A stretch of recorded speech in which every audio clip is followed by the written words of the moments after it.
রাশেদ অফিসে যাওয়ার জন্য রেডি হচ্ছিলেন। এমন সময় রাশেদের বউ লিপি এসে বলল, বাবা তোমাকে ড্রয়িং রুমে ডাকছেন। রাশেদ বলল, কি জন্য বলো তো? লিপি বলল, তোমার ফুফু ও ফুফাতো বোন বেলি বেড়াতে এসেছে। রাশেদ বলল, ওরা এত সাত সকালে কিভাবে এলো? লিপি বলল, কিভাবে এলো সেটা তো আমি জানি না, তোমাকে বাবা ডাকছে, তুমি ড্রয়িং রুমে যাও। লিপি রাশেদের ফুফুকে তেমন পছন্দ করেন না, কারণ রাশেদের ফুফু চেয়েছিল রাশেদের সাথে তারই মেয়ে বেলির সাথে রাশেদের বিয়ে দিতে। রাশেদ বেলিকে তেমন পছন্দ করে না, কারণ বেলি হচ্ছে আল্ট্রা মডার্ন মেয়ে। রাশেদের কথা হচ্ছে আল্ট্রা মডার্ন মেয়েদের সাথে প্রেম করা যায়, বাট সংসার করা যায় না। তাই রাশেদ তার ফুফাতো বোনকে বিয়ে করেনি। বিয়ের পর রাশেদ এসব কথা লিপিকে বলেছিল। তারপর থেকেই লিপি ফুফুকে তেমন পছন্দ করেন না। রাশেদ বলল, ফুফু এত সাত সকালে কি জন্য এলো? বিষয়টা তো মাথায় ঢুকছে না। লিপি বলল, ভাইয়ের বাড়িতে বোন বেড়াতে এসেছে, এখানে মাথায় ঢোকানোর কি আছে? রাশেদ বলল, তুমি আমার এই ফুফুকে চেনো না, সে একটা না একটা টার্গেট নিয়ে বেড়াতে আসে, এমনি এমনি এই বাড়িতে আসে না। লিপি বলল, আবার কি নতুন টার্গেট নিয়ে আসবে? উনি ওনার ভাগের জায়গাও তো নিয়ে গেছেন। আর তাছাড়া তোমার সাথে তোমার ফুফাতো বোন বেলির বিয়ে দেওয়ার চেষ্টা করেছিল, তুমিও তো বিয়ে করে ফেলেছো, তাহলে আবার নতুন কি টার্গেট নিয়ে আসবে? রাশেদ বলল, আমার ফুফাতো বোন বেলিকে সাথে নিয়ে এসেছে, তাই না? লিপি বলল, হ্যাঁ। রাশেদ বলল, যেবার আমার সাথে বেলির বিয়ে দেওয়ার ব্যাপারে কথা বলার জন্য ফুফু এই বাড়িতে এসেছিলেন, সেবারও বেলিকে সাথে করে এনেছিল এবং আমার পেছনে বেলিকে লেলিয়ে দিয়েছিল। লিপি বলল, বেলি তো সুন্দর মেয়ে, তুমি তাকে বিয়ে করলে না কেন? রাশেদ বলল, বেলি খুবই উশৃঙ্খল একটা মেয়ে, তাকে বিয়ে করে কি আমার জীবনে সর্বনাশ ডেকে আনবো নাকি? লিপি বলল, হয়েছে হয়েছে, আর সাজুগুজু করতে হবে না, বাবা ড্রয়িং রুমে তোমাকে ডাকছে, তাড়াতাড়ি যাও। রাশেদ বলল, আচ্ছা ঠিক আছে, আমি যাচ্ছি। ফুফু এসেছে, একটু সাবধানে থেকো, সে আবার খুঁড়িয়ে খুঁড়িয়ে তোমার দোষ ধরার চেষ্টা করবে। লিপি বলল, ও নিয়ে তোমার চিন্তা করতে হবে না, কারণ ঘরে আমার শ্বশুর আছেন, তোমার ছোট ভাই শাহেদ আছেন, আমার কোনো সমস্যা হবে না। রাশেদ বলল, তারপরও বললাম, আচ্ছা ঠিক আছে, আমি তাহলে ড্রয়িং রুম থেকে অফিসে চলে যাব, এখন তাহলে আসি। বলেই রাশেদ ড্রয়িং রুমের দিকে চলে গেল। ড্রয়িং রুমে বসে বসে কথা বলছিলেন শরীফা বেগম, তার মেয়ে বেলি ও রাশেদের বাবা শফিক সাহেব। শরীফা বেগম বলল, ভাইজান, বড় ছেলেকে তো বিয়ে করালে, ছোট ছেলের বিয়ের ব্যাপারে কিছু ভেবেছো? শফিক সাহেব বলল, ও তো এখনো মাস্টার্স কমপ্লিট করেনি, এত তাড়াতাড়ি কেন বিয়ে করাবো? শরীফা বেগম বলল, বিয়ের পরে কি মাস্টার্স কমপ্লিট করা যায় না? শফিক সাহেব বলল, করা যায়, তবে পড়ালেখার প্রতি মনোযোগ তেমন থাকে না। বাই দা বাই, তোর হাজবেন্ড কেমন আছে? শরীফা বেগম বলল, ওর কথা আর বলবেন না, মাসের মধ্যে 15 দিনই অসুস্থ থাকে, এই জন্য তো চাচ্ছি মেয়েটাকে তাড়াতাড়ি বিয়ে দিয়ে দিতে। এমন সময় ড্রয়িং রুমে চলে আসলো রাশেদ। রাশেদ এসে ফুফুকে সালাম দিল। আসসালামু আলাইকুম, কেমন আছেন ফুফু? ওয়ালাইকুম আসসালাম, ভালো আছি বাবা, অফিসে যাচ্ছ মনে হচ্ছে। রাশেদ বলল, হ্যাঁ। শরীফা বেগম বলল, একটু তাড়াতাড়ি চলে আসিও বাবা, জরুরি কিছু কথা বলবো। রাশেদ বলল, এখন বলা যাবে না? শরীফা বেগম বলল, না রে বাবা, এগুলো বসে ধীরে সুস্থে বলতে হবে। শফিক সাহেব বলল, তুই আবার কি এমন কথা নিয়ে আসলি যে বসে ধীরে সুস্থে বলতে হবে? শরীফা বেগম বলল, আছে আছে, এখন বলবো না, রাতে নিরিবিলি বসে বলবো। যাও বাবা, তুমি তাড়াতাড়ি অফিস থেকে ফিরে এসো। শরীফ সাহেব বলল, বাবা কিছু টাকা দিয়ে যাস, বাজার সদাই কিছু করতে হবে। রাশেদ পকেট থেকে 2000 টাকা বের করে বাবার হাতে দিয়ে বলল, তাহলে বাবা আমি আসি। গেলাম বলেই রাশেদ চলে গেল। শফিক সাহেব বলল, ঠিক আছে শরীফা, তাহলে তুই আর তোর মেয়ে একটু রেস্ট নে, আমি বাজার থেকে কিছু বাজার সদাই নিয়ে আসি। বলেই শফিক সাহেব বের হয়ে চলে গেলেন। শরীফা বেগম বলল, শোন বেলি, গতবার তোর রাশেদ ভাইয়ের সাথে তোকে বিয়ে দেওয়ার ব্যাপারে অনেক চেষ্টা করার পরও পারলাম না, এবার কিন্তু সাহেবকে হাতছাড়া করা যাবে না। এদিকে আমি আমার ভাই এবং রাশেদকে কনভিন্স করব, আর ওদিকে তুই সাহেবকে পটিয়ে ফেলবি। বেলি বলল, আচ্ছা মা, তুমি কেন আমাকে এই বাড়িতে বিয়ে দেওয়ার জন্য এভাবে উঠে পড়ে লেগেছো? শরীফা বেগম বলল, আরে বাবা, তুই জানিস না আমার ভাই সম্পর্কে, আমি জানি ওদের অনেক জায়গা সম্পত্তি, আর তাছাড়া আমার ভাই ভালো একটা চাকরি করত, রিটায়ার হওয়ার পর পেনশনের অনেক টাকা পেয়েছে। আমার ভাবিও সরকারি একজন বড় অফিসার ছিলেন, উনিও মারা যাওয়ার পর অনেক টাকা পেয়েছেন, অঢেল ধন সম্পত্তি রেখে গেছেন 2 ছেলের নামে। তাই আমি চাই তুই যদি এই বাড়ির বউ হতে পারিস তাহলে লাইফ সেটেল, আর কোনো টেনশন নেই। বেলি বলল, আমার শাহেদ ভাইয়াকে তো দেখছি না। এমন সময় শরীফা বেগম রাশেদের বউ লিপিকে ডাকতে লাগলো, বৌমা, ও বৌমা। লিপি এসে বলল, আমাকে ডেকেছেন? শরীফা বেগম বলল, শাহেদ কোথায়? লিপি বলল, ও তো রুমে ঘুমিয়ে আছে। শরীফা বেগম বলল, পারলে আমাকে একটু চা দিয়ে তো। লিপি বলল, আচ্ছা ঠিক আছে ফুফি আম্মা, আমি চা নাস্তা দিচ্ছি, আপনারা ফ্রেশ হয়ে বসেন। বলেই লিপি চলে গেল। শরীফা বেগম বেলিকে বলল, যা শাহেদের কাছে যা, আস্তে আস্তে শাহেদকে পটানোর চেষ্টা কর। বেলি বলল, ঠিক আছে মা, আমি তাহলে গেলাম। বলেই বেলি শাহেদের রুমের দিকে চলে গেল। শাহেদ রুমের মধ্যে ঘুমিয়েছিল। বেলি গিয়ে দেখলো শাহেদ ঘুমোচ্ছে। বেলি কোনো কথা না বলে চুপ করে শাহেদের কম্বলের ভেতর ঢুকে গেল। বেলি কম্বলের ভেতর ঢোকার কারণে শাহেদের ঘুম ভেঙে গেল।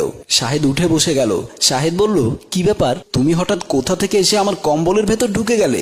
বেলি বলল, ভাইয়া সকালবেলায় ঠান্ডার মধ্যে এসেছি তো, তাই হাত পাগুলো ঠান্ডায় জমে গেছে, তোমার কম্বলের ভেতর ঢুকে একটু হাত পাগুলো গরম করছিলাম। শাহেদ বেলিকে তেমন পছন্দ করে না, কারণ শাহেদ ভালো করে জানে বেলি এবং বেলির মায়ের উদ্দেশ্যটা কি। তাই শাহেদও বেলিকে তেমন পাত্তা দেয় না। শাহেদ বলল, তোমার হাত পা গরম করতে হলে চুলার কাছে যাও, না হয় রুম হিটার আছে, রুম হিটার চালিয়ে শরীর গরম করো, আমার কম্বলের ভেতর ঢুকলে কেন? বেলি বলল, তোমার কম্বলের ভেতর ঢুকেছি বলে কি একেবারে মহাভারত অশুদ্ধ হয়ে গেছে? শাহেদ বলল, মহাভারত অশুদ্ধ হবে না, তুমি একটা অবিবাহিত মেয়ে আর আমি একটা অবিবাহিত ছেলে। বেলি বলল, এখন অবিবাহিত, কিন্তু বিবাহিত হতে কতক্ষণ লাগে? শাহেদ বুঝতে পারল বেলি কি বোঝাতে চাচ্ছে, তাই কথা না বাড়িয়ে শাহেদ খাট থেকে নেমে ফ্রেশ হওয়ার জন্য বাথরুমের দিকে চলে গেল। বেলি মন খারাপ করে শাহেদের দিকে তাকিয়ে রইল। শাহেদ বাথরুমে ফ্রেশ হচ্ছিল আর বেলি দাঁড়িয়ে দাঁড়িয়ে ওসব দেখছিল। শাহেদ হঠাৎ খেয়াল করলো বেলি উকি দিচ্ছে। শাহেদ বাথরুমের দরজা খুলে বলল, তোমার কি হয়েছে, তুমি এমন করছো কেন? বেলি বলল, ভাইয়া তোমাকে না সেই দেখাচ্ছে, তাই একটু দেখছিলাম। শাহেদ বলল, তুমি কি এখনো ছোট্ট মেয়ে রয়ে গেছো? তুমি ম্যাচিউর একটা মেয়ে, আমি বাথরুমে কি করছি না করছি এগুলো যদি তুমি এভাবে উকি দাও, লোকে দেখলে কি বলবে? বেলি বলল, এখানে কেউ নেই, আর যদি কেউ দেখেও ফেলে তাতে কিচ্ছু হবে না, কারণ ঘরে এখন কেউ নেই, শুধু আমার মা আর লিপি ভাবি আছে। মামা বাজারে চলে গেছে আর বড় ভাই অফিসে চলে গেছে, সুতরাং এখানে কেউ দেখার সুযোগ নেই। চলুন আমি আপনাকে যত্ন করে গোসল করিয়ে দেই। শাহেদ বলল, এই মেয়ের তো মাথা গেছে। এই ফুফি আম্মা কই, ওনাকে বলি তোমাকে তাড়াতাড়ি বিয়ে দিয়ে দেওয়ার জন্য। বেলি বলল, উনিও চায় তাড়াতাড়ি তোমার সাথে আমার বিয়েটা দিয়ে দেওয়ার জন্য। এমন সময় ভাবি ডাক দিলেন, শাহেদ একটু এদিকে আসো তো। শাহেদ বলল, আসছি ভাবি।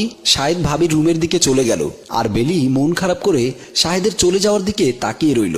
এমন সময় বেলির মা পাশে এসে দাঁড়ালো। বেলির মা শরীফা বেগম বলল, কতটুকু পটাতে পেরেছিস? বেলি বলল, মা শালা তো পটেও পটে না, এখন কি করি বলো তো?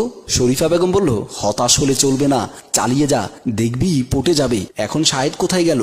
বেলি বলল, ওকে ভাবি ডেকেছে, ভাবির রুমের দিকে গেল। শরীফা বেগম বলল, ভাবির রুমের দিকে কেন গেল?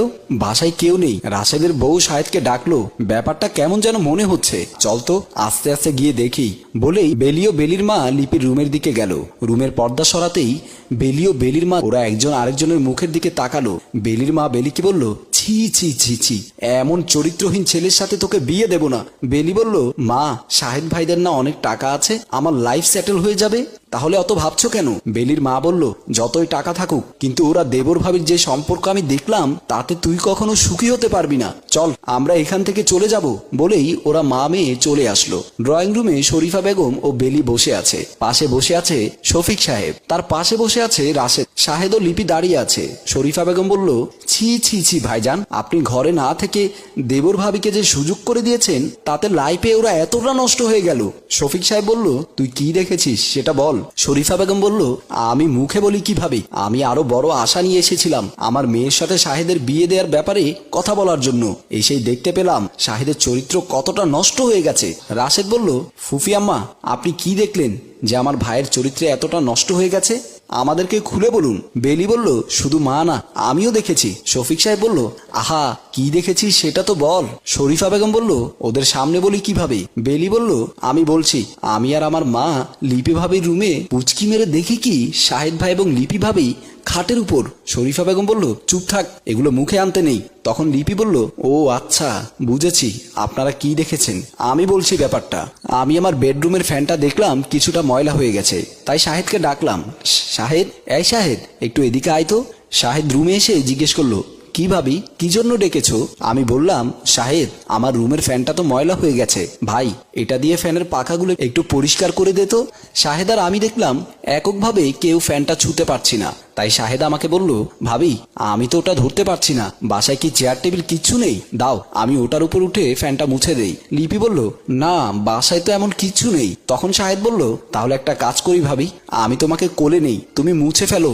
বলার পর রাকিব আমাকে কোলে নেয় আর আমি ফ্যানটা মুছছিলাম। মুছতে মুছতে এক পর্যায়ে তাকে ধরে রাখতে পারে না, এক পর্যায়ে শাহেদ আমাকে ওখান থেকে ফেলে দেয় আর আমরা খাটের উপর পড়ে যায়। আমার মনে হচ্ছে ওটাই ফুফু আম্মা এবং বেলি গিয়ে আমাদেরকে ওই অবস্থায় দেখে। আমরা যদি খারাপ কিছু করতাম তাহলে দরজা খোলা রেখে কি করতাম? শাহেদ বলল, বিশ্বাস করুন ফুফু আম্মা, আমার ভাবিকে কখনো আমি ভাবির চোখে দেখিনি, নিজের বড় বোন কিংবা মায়ের চোখে দেখেছি। আপনি যা দেখেছেন সেটা ভুল দেখেছেন। শরীফা বেগম বুঝতে পারলো ওনার দেখাটা ভুল ছিল। শরীফা বেগম বলল, বাবা শাহেদ, বৌমা, তোমরা আমাকে ক্ষমা করে দিও, আমি হঠাৎ করে গিয়ে যেই অবস্থায় দেখেছি এজন্যই আমি বুঝতে পারিনি। শরীফ সাহেব বলল, মানুষের চোখে দেখা অনেক কিছুই ভুল থাকে, তাই আগে যাচাই বাছাই করে কথা বলা উচিত। হ্যালো ভিউয়ার্স, আমাদের এই গল্পটি সম্পূর্ণ কাল্পনিক। আপনাদের যদি ভালো লেগে থাকে তাহলে